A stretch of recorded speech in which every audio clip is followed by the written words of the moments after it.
ये कहते हैं कि ये 3 लॉज एक J&K जैसे स्पेशल सिचुएशन में किस तरीके से मदद करेगा।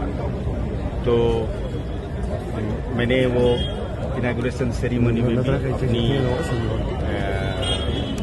स्टेटमेंट में स्पीच में ये कहा कि इस कानून में एक ज़बरदस्त तरीके से एक बैलेंस है। ये बैलेंस जो हमारी कॉन्स्टिट्यूशनल वैल्यूज है, कॉन्स्टिट्यूशनल मोरालिटी है, उसको पूरा माइंड में रखते हुए, यानी कि public safety, public security, national security, national integrity, इस चीज़ को बरकरार रखते हुए, इसको संभालते हुए आप किस तरीके से जंग को जीतेंगे। यानी कि ऐसा नहीं होना चाहिए। कोई भी कानून की सिस्टम पे में ये इरादा नहीं है कि आप इंडिविजुअल राइट्स को बचाते बचाते जिस नाव पर आप सवार हैं उस नाव को ही डुबो दें। उस नाव में सब कोई सवार है, आप भी हैं, मैं भी हूँ, उसी में सारे तंत्र है, जुडिशियरी भी है, उसमें पुलिस भी है, प्रोसिक्यूटर भी है, अक्यूज्ड भी है, विक्टिम भी है। तो नाव बहुत इम्पोर्टेंट है। उस नाव का रक्षा करना, उस नाव को बनाए रखना, उसको रहते हुए रखना बहुत जरूरी है। तो एक कई बार ऐसा सिस्टम होता था, हमको लगता था कि साहब इस की बैलेंस बिगड़ जाती है। देखो, एक आम नागरिक के तौर पे, जैसे चीफ जस्टिस साहब ने भी अपनी तकरीर में कहा कि विक्टिम को भी तो इस बात की तकलीफ होती है कि मुझे सताया हुआ बंदा, मुझ पर हमला किया हुआ बंदा, उसको सजा नहीं मिल पा रहा है।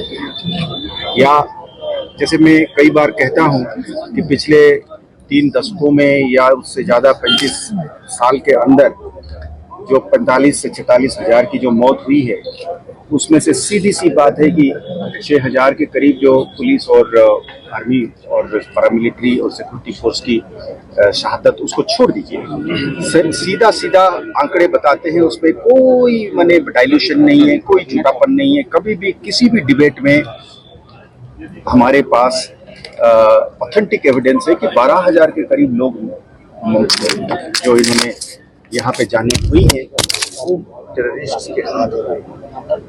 करीब 23,000 के करीब टेररिस्ट भी मारे गए। 12,000 ऐसे लोग हैं जिसमें ग्रुप मास मर्डर भी है, औरतों की भी जानें हैं, लोगों की भी जानें हैं, मुखबिर की ठप्पा लगा के उनकी भी जानें ली गई है। तो उन्हीं लोगों ने कोर्ट बनाया, उन्हीं लोगों ने उसको जज भी बना, प्रोसिक्यूटर भी बनी, पुलिस, ये सब हुआ है। इससे हम भाग नहीं सकते।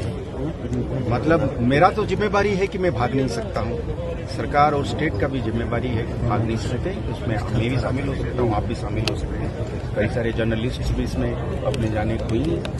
तो वो यहाँ तक कि जो दुश्मन है उन्हीं के बीच में भी जो है कत्लें हुई हैं, उसको भी, उनको भी जस्टिस दिलाना तो तब दे पाएंगे ना जब सच्चाई सामने आएगी। और सच्चाई तभी सामने आ पाएगा जब एक रूल ऑफ लॉ में, जैसे मैंने कहीं और भी कहा है कि होप के नीचे अगर हम काम करेंगे तो इन्वेस्टिगेटिंग ऑफिसर आपसे स्टेटमेंट ले पाएगा, आप विटनेस के तौर पे कोर्ट में जाके बेखौफ उसमें स्टेटमेंट दे पाएंगे, प्रोसिक्यूटर बेखौफ जाके उसने कहेगा कि सच ये है जनाब, करेगा, जज भी अपने हिसाब, वो प्रिज्यूम करता है, सिस्टम अज्यूम करता है कि ये नॉर्मल रूल ऑफ लॉ तभी काम करेगा जब खौफ नहीं होगा या मिनिमल होगा।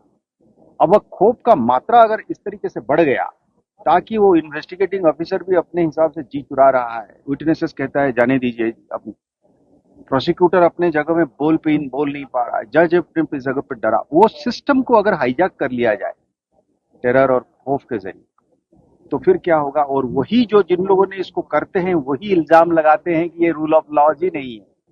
तो रूल ऑफ लॉ लाने के लिए खौफ को कम करना जरूरी।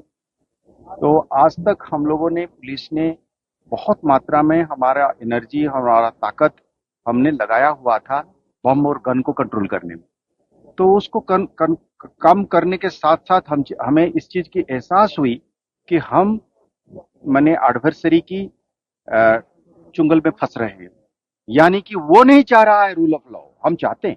इसलिए इन कानून के सहारे ये कानून आया और ये कानून एक एनाबलर है, एक बूस्टर है, एक मददगार फ्रेमवर्क जिसके तहत हम रूल ऑफ लॉ के सहारे इसको लड़ना भी चाहेंगे।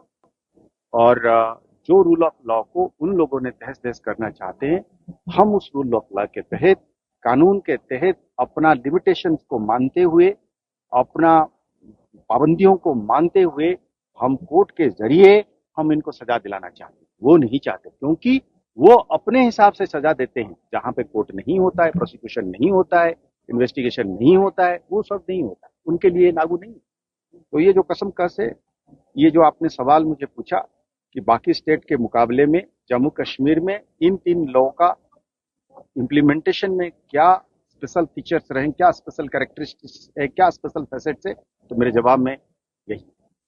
सर इसके अलावा आपसे एक प्रश्न पूछेंगे सर, जो इन्फिल्ट्रेशन की कोशिशें हो रही है या सफल भी हुई है, उसमें कुछ ट्रेडिशनल रूट जो 2 डेकेड से बंद पड़े थे, वहां से अब टेररिस्ट जो है इन्फिल्ट्रेट करने की कोशिश कर रहे हैं। कल हमने गुलमर्ग अपर रीजनल सर्च ऑपरेशन देखा, राजौरी